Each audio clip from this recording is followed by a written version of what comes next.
Cet épisode est réalisé avec le soutien de la région Bretagne.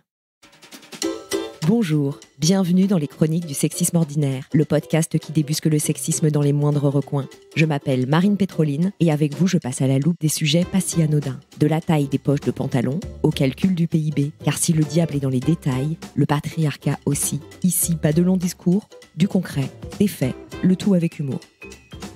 Aujourd'hui, on se demande où sont passées les reines de France. Et pour cela, j'ai le plaisir d'accueillir Fanny Cohen-Moreau. Bonjour Fanny. Bonjour Marine. Fanny, tu es journaliste et podcasteuse. Depuis 2017, tu interviews dans le podcast Passion médiéviste des jeunes chercheurs en histoire médiévale. Tu fais la même chose dans Passion moderniste, sur l'histoire moderne, et Passion antiquiste, antiquité, sur l'histoire antique. Oui, c'est ça, c'est antiquité avec un S antiquité. J'aime bien mettre des S à la fin des noms de mes podcasts. Il y a quelques semaines, je participais à un rassemblement féministe du côté du Panthéon. Vous savez, ce temple à la gloire des grands hommes, surmonté d'une coupole où 81 personnes reposent. Reposent, elles font pas une sieste, elles sont mortes. 81 personnes, dont 6 femmes. La dernière à être enterrée au Panthéon, c'est Joséphine Baker. Avant elle, il y a eu Simone Veil, Marie Curie, Germaine Tillon, Geneviève de Gaulle-Antoniose et Sophie Berthelot. 6 femmes pour 75 hommes, c'est pas ouf. Mais pas d'inquiétude, il y a encore de la place pour 300 personnes au Panthéon. Alors, avec un peu de volonté politique, il y a moyen d'atteindre la parité. Faites un effort. Tout est politique. Les places au Panthéon, la mémoire des femmes dans les cours d'histoire, ou encore le nom des rues, nommé dans 94% des cas d'après un homme. Par exemple, Clovis. La rue Clovis est juste derrière le Panthéon, justement. La plaque nous fait un petit mémo. Hyper pratique. Clovis, 466, sa naissance, 511, sa mort. Le mec est mort à 45 ans. 45 ans, ça va, c'était pas mal parce que même s'il y avait beaucoup de gens qui mouraient très jeunes, notamment enfants à cet âge-là, on va dire qu'à l'époque, l'espérance de vie, si t'étais vraiment en bonne santé, que t'étais un mec et plutôt riche, c'était 50 ans. Clovis a donc eu une bonne vie et une super carrière. Roi des Francs. Oui, c'est le premier roi des Francs, c'est celui qui marque le début de la dynastie des Mérovingiens. C'est aussi le premier roi à se convertir au christianisme sous l'influence, alors, apparemment, de sa femme Clotilde. Et donc, au moment du mariage, Clotilde est chrétienne et lui, Clovis, est païen et elle l'a convaincu de se convertir en partie. Et elle a aussi droit à sa rue, la rue Clotilde, qui longe l'arrière du Panthéon et croise la rue Clovis, réunie par-delà la mort grâce à la voirie de la ville de Paris. C'est beau, non ? Sur la plaque de Clotilde, on peut lire 475 545. Ouais, elle est morte à 70 ans. Là, pour le coup, c'est un record pour son époque. Côté CV, Clotilde, reine des Francs. Waouh. Ça claque. Mais la plaque ajoute un truc. Épouse de Clovis. Curieux. N'est-ce pas? Oui, curieux. Clotilde ne pourrait pas être juste reine des Francs. Il faut la situer par rapport à son roi de Marie. Et elle est où, la mention époux de Clotilde sur la plaque de Clovis ? Bref, Clotilde était reine et à la mort de Clovis, elle a régné seule pendant une quinzaine d'années. On l'a oublié, ou bien on nous en a jamais parlé, mais il y a aussi eu Brunelide ou Brunehaut, il y a 2 versions, une princesse wisigothe devenue reine des Francs. Oui, elle a régné sur le royaume de Burgondie pendant 33 ans. Il y a plusieurs petits royaumes car les descendants de Clovis se partagent le gros royaume et ils s'entretuent pour récupérer la part des autres et donc avoir la plus grosse. Tu veux dire le plus gros royaume ? Oui, c'est ça, c'est comprise. Et donc Brunehaut règne sur un de ces royaumes pendant 30 ans après la mort de son mari et son ennemi juré, c'est une autre reine, Frédégonde, du royaume de Neustrie. Et vraiment, cette rivalité, on appelle ça la Fed, va se jouer dans les armes. On va même avoir des assassinats intrafamiliaux. Ça devait être sympa au repas de Noël quand tout ce petit monde se réunissait. Plus tard, il y a eu Emma de France. Alors elle descend de Charlemagne par sa mère. Son père Robert, lui, a renversé le roi Charles le Simple et il est devenu roi à son tour. Puis elle épouse Raoul, duc de Bourgogne, qui devient aussi roi. Au passage, Emma, plutôt futée, elle se fait couronner. Et donc, c'est la première reine à être couronnée avec un archevêque qui lui met une couronne sur la tête avec tout le tralala. Oh, c'est du grand art. Et alors que son mari partit guerroyer, elle gère le royaume et elle mène aussi quelques batailles. À la tête d'une armée, elle mate des révoltes.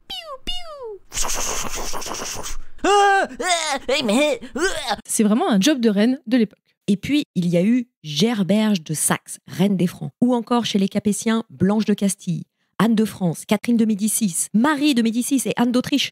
Oui, c'est une longue liste, mais ce n'est pas si souvent qu'on entend autant de noms de reines sans interruption. Alors, faisons-nous un petit plaisir. Clotilde, Brunehaut, Frénégonde, Gerberge, Blanche de Castille, Anne de France, Catherine de Médicis, Marine de Médicis, Anne d'Autriche et une dernière pour la route, Marie-Antoinette. Cette liste n'est pas exhaustive, mais j'aurais du mal à citer autant de reines que de rois de France. Pourquoi ? On connaît surtout les rois et pas les reines. La question c'est... Où sont les reines avec leur sceptre et leur couronne? Où sont les reines, les reines, les reines? Où sont les reines? Une des raisons principales est que ces messieurs prenaient beaucoup de place. Guerre, chantier de construction, guerre, politique, guerre et re-guerre.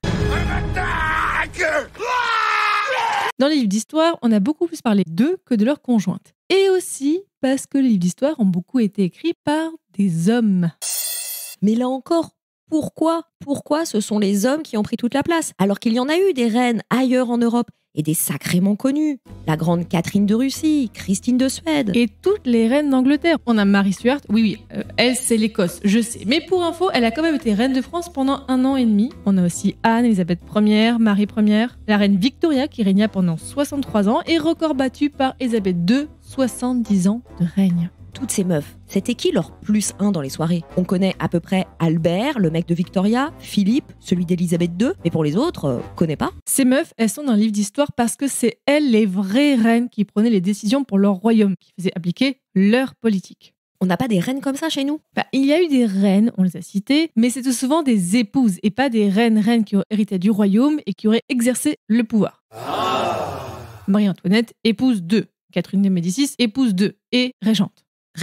Personne qui assume la responsabilité du pouvoir politique pendant la minorité ou l'absence d'un souverain.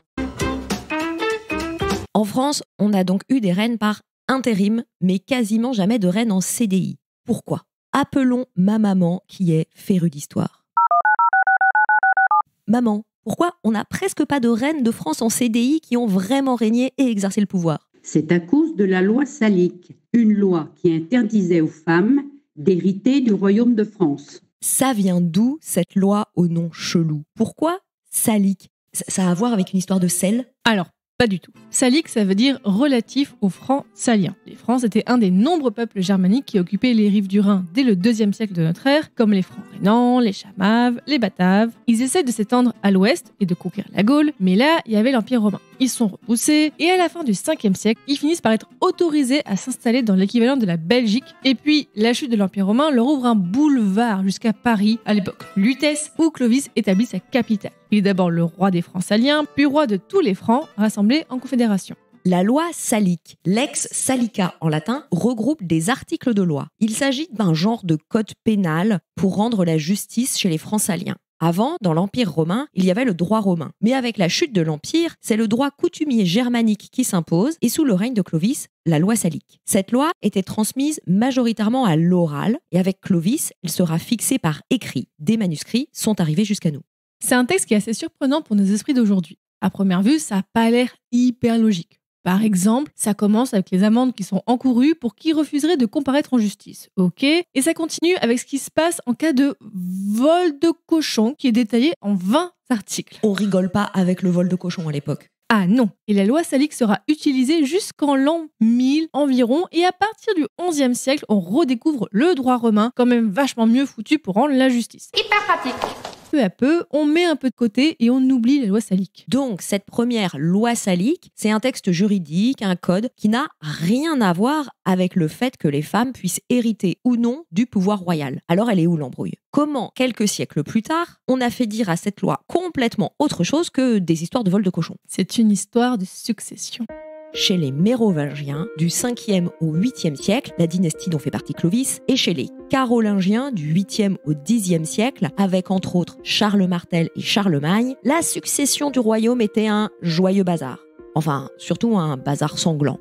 Oui, parce qu'à la mort du père, le royaume était divisé entre ses fils, à part plus ou moins égales, mais donc après, ils se lançaient dans des batailles pour récupérer un plus gros morceau. Et ça menait quasiment inévitablement à des guerres. En gros, le royaume était morcelé et le roi qui avait le plus gros bout était celui qui avait été le plus fort à la bataille ou le meilleur négociateur. C'était pas si pire comme système. Ça garantissait d'avoir un souverain avec des compétences utiles pour le job.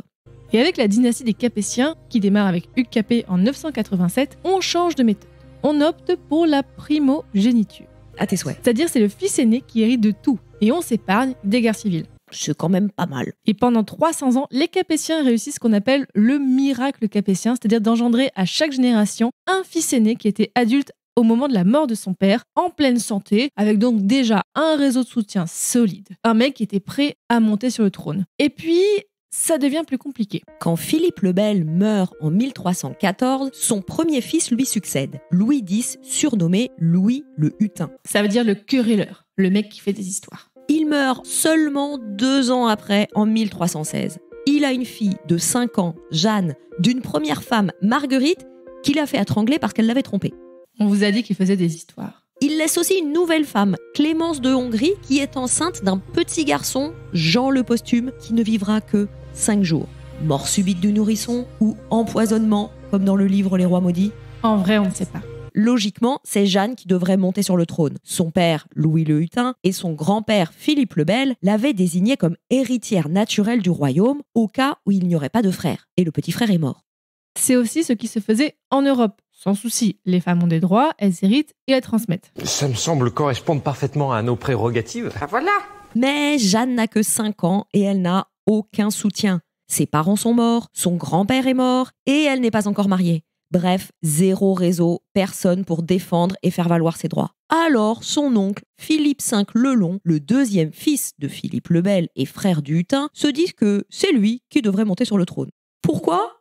Parce que pourquoi pas. Et à ce moment-là, il n'y a rien dans la loi qui traite de la succession de la couronne parce que pendant 300 ans, ce n'a pas été un sujet. Les rois défunts avaient des fils en âge de régner. Qu'à cela ne tienne, Philippe le Long se lance dans la course. Ça ne se passe pas vraiment comme il veut. Il sera contesté par la noblesse et par les pairs de France. Les pairs de France, c'est un peu une assemblée top VIP de 6 clercs et de 6 laïcs qui, à l'origine, statuaient sur la succession du trône avant que leur rôle devienne purement honorifique. Philippe le Long se lance dans une grande campagne de com pour légitimer sa place. Il va s'entourer de clercs, de juristes qui vont proposer tout simplement l'exclusion des femmes de la couronne, sans aucun motif. Parce que là aussi, pourquoi pas. Quand Philippe V meurt, ironie du sort, il a 4 filles, mais pas d'héritier mâle. Jeanne a 11 ans, toujours pas assez grande pour réclamer sa couronne. Alors, un autre de ses oncles, Charles le Bel, se dit « c'est mon tour ». Il prend le pouvoir, mais il meurt 7 ans plus tard, lui non plus, sans héritier mâle. C'est un gag de succession, ou alors c'est le karma ? Comme dans la version des Rois Maudits, non validée historiquement, où le chef des Templiers, dans un ultime souffle sur le bûcher, jette une malédiction sur Philippe le Bel et sa descendance. C'est qu'il y a pleuré, c'est qu'il y a pleuré. Mais là, notre petite Jeanne n'est plus si petite. Elle a 18 ans et elle est mariée à Philippe d'Évreux qui réclame la couronne pour sa femme. Et pour lui, bien sûr. Mais elle sera de nouveau écartée avec pour lot de consolation la Navarre. Les pairs de France, les ducs, les barons se mettent d'accord et désignent un autre roi, Philippe de Valois, un cousin des oncles de Jeanne, Philippe le Long et Charles le Bel. Ça va, vous arrivez à suivre avec tous ces Philippe et Charles. Je sais, c'est relou, ils s'appellent tous pareil. C'est à cette période que le roi d'Angleterre, Édouard III, va réclamer lui aussi la couronne de France. Il est le petit-fils de Philippe le Bel par sa mère Isabelle et il peut prétendre à la couronne. C'est ce qui déclenche la guerre de 100 ans. Une bagarre. Et voilà, on repart dans des guerres de succession. Côté français, hors de question de laisser un roi anglais monter sur le trône. Il faut dardard trouver un moyen de rendre ça légalement impossible. Faut trouver un texte, une astuce qui interdise aux femmes d'hériter et de transmettre la couronne. Au passage, ça exclura définitivement Jeanne. Et c'est en 1358 que Richard Lescaut, un clerc juriste, déniche dans la bibliothèque du monastère de Saint-Denis un vieux texte du VIe siècle que tout le monde avait oublié. Alors que revoilà la loi salique. Mais la loi salique ne parle pas de la succession de la couronne. Un seul article concerne une succession interdite aux femmes, qui parle de terre salique et pas du royaume. On ne sait pas trop ce que c'est la terre salique, mais qu'à cela ne tienne, on dirait que c'est pareil. Quant à la terre salique et le royaume, qu'aucune partie de l'héritage ne revienne à une femme, mais que tout l'héritage de la terre passe au sexe masculin. Il ne suffit pas de l'écrire, il faut aussi faire de la propagande pour la faire accepter. Pour ça, on fera appel à la tradition. En faisant passer la loi salique pour la première loi du royaume, la loi de Clovis, premier roi des Francs. Quand on ressort la loi salique à ce moment-là, au XIVe siècle, ce n'est pas tant pour cadrer les futures successions que pour justifier ce qui a été fait depuis la mort de Philippe le Bel, c'est-à-dire mettre en sourdine les aspirations du roi d'Angleterre et éviter la guerre de 100 ans. Qui ne sera pas évitée et se terminera, comme son nom l'indique, 100 ans plus tard. Pour être exact, c'est pas une guerre qui a duré 100 ans, mais c'est plusieurs guerres entre les rois de France et rois d'Angleterre. On n'a pas fait la bataille non-stop pendant 100 ans. Ce sont des historiens du 19e siècle qui en ont fait un peu un package. Allez, mettez-moi tout ça dans le même sac de 100 ans, c'est plus pratique. Revenons à la loi salique. On ressort donc ce texte au XIVe siècle pour lui faire dire un truc qu'il ne dit pas, à savoir que les femmes ne peuvent pas hériter ni transmettre la couronne de France. Et à l'époque, c'était une solution bien pratique, sauf que cette loi va rester. Les siècles suivants, elle sera pas ou très peu rediscutée car elle sert le pouvoir en place, le pouvoir des hommes. Et puis, le XIVe siècle, c'est aussi le début de la querelle des femmes. Une polémique sur la place des femmes dans la société, leur accès à l'éducation et leur aptitude à tenir les mêmes positions que les hommes. Des femmes qu'on présente de plus en plus en opposition aux hommes. Elles deviennent les autres, avec des capacités différentes. Et de la différence à l'inégalité, il n'y a qu'un pas. Et ça débouche à la fin du XVe siècle en Europe, donc à la fin du Moyen-Âge, sur la chasse aux sorcières, qui est une période plutôt hostile pour les femmes. Sur une période de presque 200 ans, les femmes vont se voir privées de certaines professions et de leur savoir sous le seul prétexte d'être seulement des femmes. Elles seront tuées pour cela. On inventera des sabbats nocturnes durant lesquels elles forniqueraient avec le diable et mangeraient des enfants. On va diaboliser les femmes. Toutes les femmes vont devenir suspectes, des êtres marqués par le vice et le mal. Tout ceci est alimenté par une littérature anti-femme, dont la plus célèbre diatribe est sûrement le Malleus Maleficarum.